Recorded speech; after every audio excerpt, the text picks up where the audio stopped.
Question de rentrée, question très ouverte.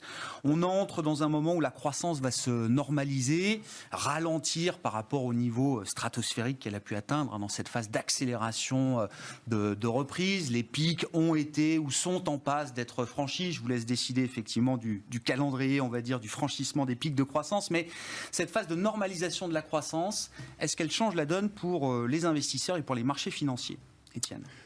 Pas nécessairement, puisqu'on a bien appris en fait que depuis 10 ans, c'est pas simplement les facteurs macroéconomiques qui sous-tendent la hausse des marchés actions et des actifs risqués, mais également les facteurs techniques. On peut rappeler, ça a déjà été évoqué sur votre plateau, l'influence de l'expiration des marchés des options, et les options clôturées ou vont clôturer mercredi prochain, entraînant notamment cette journée de vendredi, qui est une journée plutôt de consolidation, avant cette reprise du risque d'aujourd'hui, qui est à rattacher non pas à des phénomènes macroéconomiques, mais assez typiquement à des phénomènes techniques liées à la maturité des options, alors lesquelles essentiellement les options américaines par exemple, qui sous-tendent tout simplement lorsque les expirations d'options se produisent, vous avez un montant important de risque qui se dégonfle et qui quitte les marchés financiers et qu'il faut reconstituer en reprenant des positions acheteuses, notamment via les options. Donc, non mais attendez, point hyper important, oui c'est ça, les enjeux techniques dépassent aujourd'hui les enjeux fondamentaux. Alors je crois que c'est très important de comprendre en effet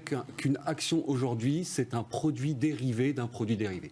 C'est-à-dire que le prix d'une action est influencé par les volumes des produits dérivés échangés entre les agents économiques, et par moment vous avez des fenêtres où la macro prend le pas, toute cette sortie de crise et de normalisation du passage du Covid entre le mois d'octobre et aujourd'hui, on était plutôt sur des phénomènes macro, et par moment le technique prend le pas, même si ça peut être très local sur une journée, comme typiquement la journée d'aujourd'hui qui était, quand on s'intéresse à ces sujets, relativement anticipable.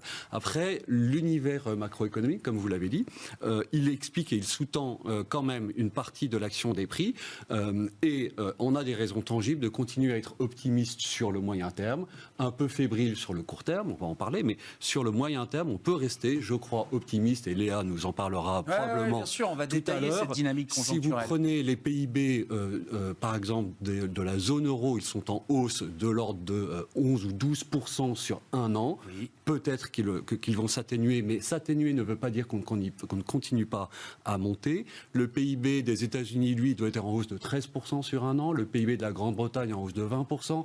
On a des raisons factuelles pour rester optimiste. La croissance des bénéfices continue à être revue à la hausse. Ça, c'est un sujet qu'on n'avait pas vu ces dernières années.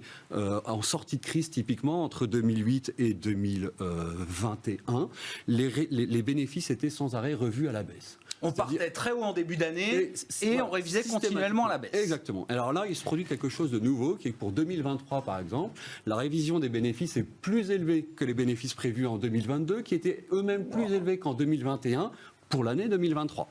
Donc, les résultats restent extrêmement positifs, s'inscrivent dans une logique qui reste haussière.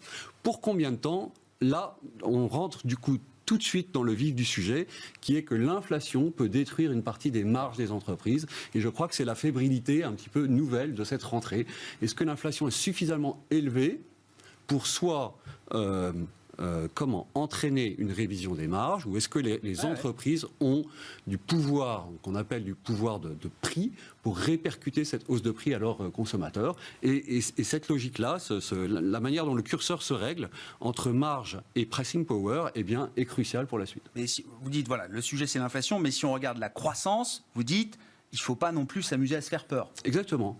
On a des raisons qui continuent à être tangibles pour rester optimiste. Même si à court terme... Et donc, quand vous dites optimiste, c'est environnement favorable pour détenir des actifs risqués dans les portefeuilles. Exactement, vent porteur.